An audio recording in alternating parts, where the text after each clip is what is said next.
Good evening, sir. So, mo yung akong code about sa problem 9. Write a Java program to create a class called bank, the collection of accounts and methods to add and remove accounts and to deposit and withdraw money. So, define class account called account to maintain all details of the accounts.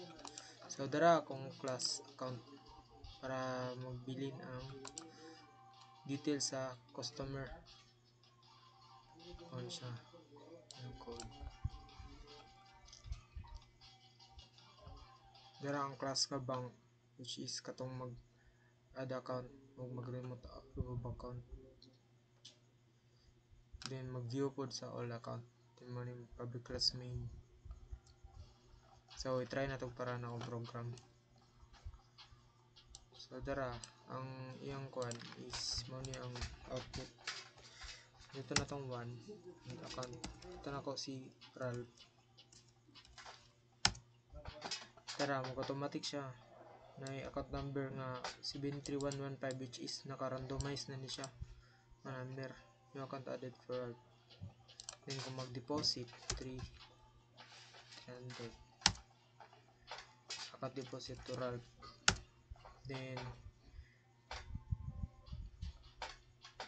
ay account number di dapat, so dapat account number ang akong i-copy A73, so 3200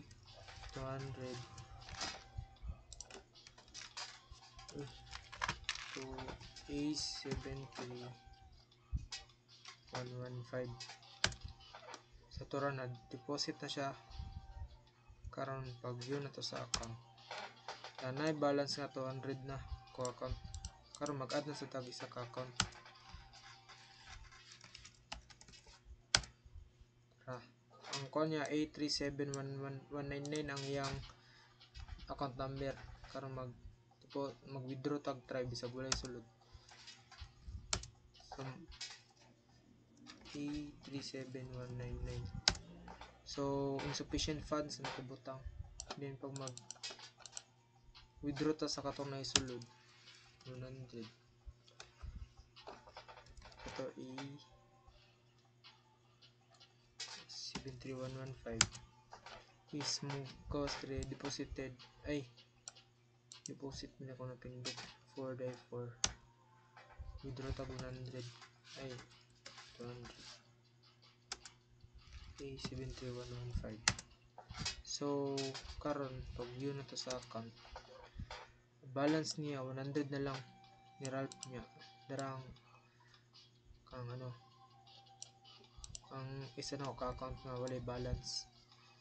So tama ba? So mag try tag remove og account number 2 Andre. So account remove Andre, account number 837199. So pag view na to sa all accounts, Ralph na lang nabilin with the balance of 100. So mo ta kung kuan kung program.